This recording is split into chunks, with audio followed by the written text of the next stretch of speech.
Hello नमस्कार दोस्तों, स्वागत है आप सभी का हमारे YouTube चैनल पर और इस नई वीडियो के अंदर। तो दोस्तों, आज की इस वीडियो के अंदर हम लोग आपकी कक्षा 12 जीव विज्ञान का अध्याय नंबर 3 जिसका नाम है मानव जनन, वो आपके लिए लेकर आए हैं। तो आज की इस वीडियो में हम एक नया चैप्टर या नया अध्याय शुरू करने वाले हैं। तो जो पिछली वीडियो मैंने अपलोड करी थी उसके अंदर हम लोगों ने आपकी कक्षा 12 जीव विज्ञान का अध्याय नंबर 2 पूरा किया था, जिसके अंदर हम लोगों ने आपका जो दूसरा चैप्टर था उसका जो अंतिम टॉपिक था असंजनन और बहुभ्रूणता, उसके बारे में पढ़ा था। तो जिसने भी पिछली वीडियो नहीं देखी है कृपया देख लीजिएगा, लिंक आपको डिस्क्रिप्शन बॉक्स में मिल जाएगी। तो वीडियो शुरू करने से पहले अगर आप चैनल पर पहली बार आए तो चैनल को सब्सक्राइब करिएगा, वीडियो पसंद आती है तो वीडियो को लाइक करिएगा और आपको ये वीडियो कैसी लगती है ये आप हमें कमेंट में बता सकते हैं। तो बिना किसी देरी के आज की ये वीडियो शुरू करते हैं। तो दोस्तों, जब मैंने आपको पहला चैप्टर कराया था जिसका नाम था जीवों में जनन, तब मैंने उसमें बताया था कि प्रत्येक प्राणी अपनी संतति बनाए रखने के लिए क्या करता है, रिप्रोडक्शन या जनन करता है। उसी में से मनुष्य एक लैंगिक प्रजनन करने वाला प्राणी है। जनन के मुख्यतः मैंने दो प्रकार बताए थे कि एक तो होता है अलैंगिक जनन और एक होता है लैंगिक जनन। तो उनमें से मानव जो है वो लैंगिक प्रजनन करने वाला प्राणी है। मानव जनन में निम्न प्रक्रियाएं शामिल की गई हैं। पहली प्रक्रिया है युग्मक जनन। इसके बारे में आप ऑलरेडी चैप्टर 1 में पढ़ चुके हो कि युग्मक जनन क्या है, युग्मकों का निर्माण या युग्मकों का फॉर्मेशन या गेमेट्स का फॉर्मेशन ही क्या है, युग्मक जनन है। तो यहाँ पर मनुष्य के अंदर जो युग्मक होते हैं वो नर युग्मक होता है शुक्राणु और मादा युग्मक होता है अंडाणु। तो युग्मक जनन के अंदर शुक्राणु तथा अंडाणु का बनना।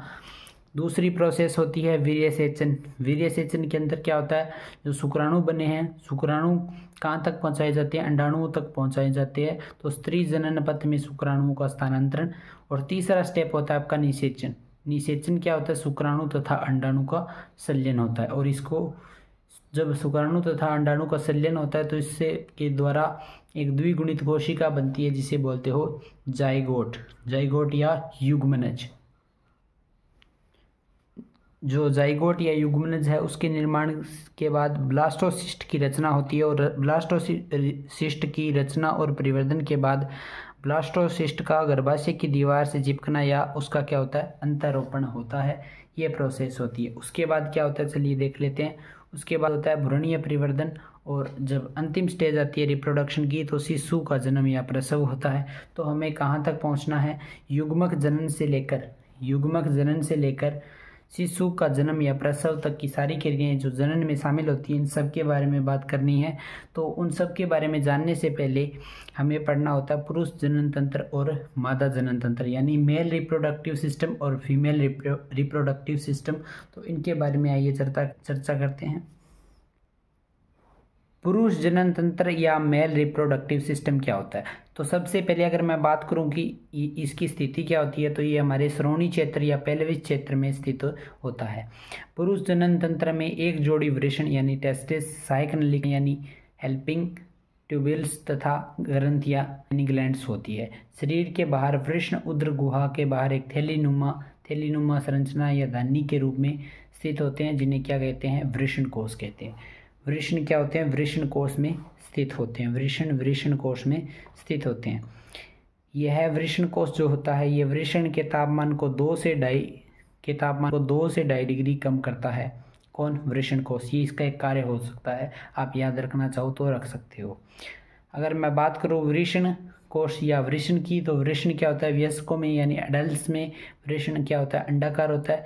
इसकी लंबाई होती है वो लगभग 4 से 5 सेंटीमीटर और चौड़ाई 2 से 3 सेंटीमीटर होती है। तो मैंने आपको बताया कि वृषण जो होते हैं वो मनुष्य में मुख्य जनन अंग होते हैं। इनसे ही शुक्राणुओं का निर्माण किया जाता है। इनमें कुछ कोशिकाएं स्थित होती हैं, उनसे शुक्राणुओं का फॉर्मेशन किया जाता है।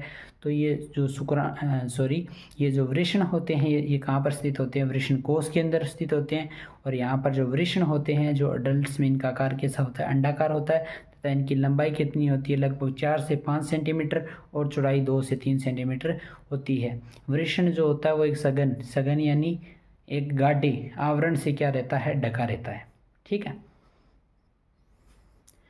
प्रत्येक वृषण होते हैं उसमें 250 कक्ष होते हैं प्रत्येक वृषण के अंदर, जिन्हें क्या कहा जाता है, वृषण पालिका या टेस्टिक्युलर लोब्यूल्स कहा जाता है। वृषणपालिका या टेस्टिकुलर लोब्यूल्स कहा जाता है, ये नाम इसका इंग्लिश में होता है। तो आप याद रखना चाहो तो ये भी रख सकते हो। प्रत्येक वृषणपालिका में 1 से लेकर 3 अतिकुंडलित शुक्र जनन नलिकाएं होती है। तो मैंने आपको क्या बताया, प्रत्येक वृषण में 250 तो कक्ष होते हैं, जिन्हें क्या कहा जाता है, वृषणपालिका या टेस्टिकुलर लोब्यूल्स कहते हैं।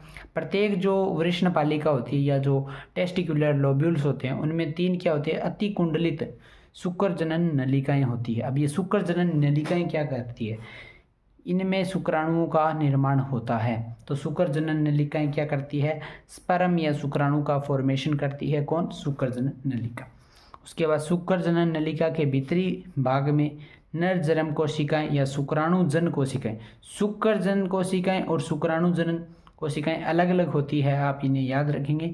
थोड़ा नाम सिमिलर जरूर है लेकिन काफ़ी डिफरेंस होता है इनमें, तो नर जन्म कोशिका याद रख लें तो काफ़ी बेहतर होगा।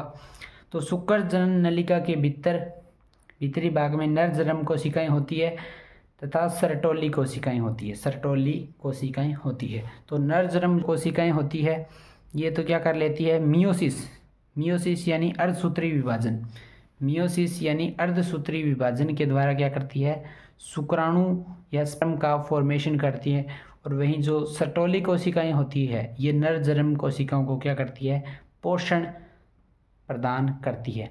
तो एक तो क्या कर रही है, अर्धसूत्री के विभाजन के द्वारा शुक्राणु का निर्माण कर रही है, और वहीं एक कोशिका यानी जो सर्टोली कोशिका है वो नर जन्म कोशिकाओं को पोषण प्रदान कर रही है।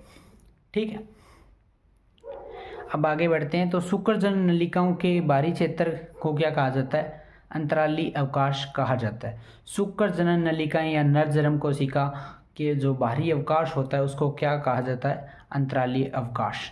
अब इस अंतराली अवकाश में क्या होता है वो हम देख लेते हैं। आइए, तो इस अंतराली अवकाश में छोटी छोटी रुधिर वाहिनियां और अंतराली कोशिकाएं या लीडिंग कोशिकाएं होती है। किसमें, अंतराली अवकाश में रुधिर वाहिनियां और अंतराली कोशिकाएं या लीडिंग कोशिकाएं होती है।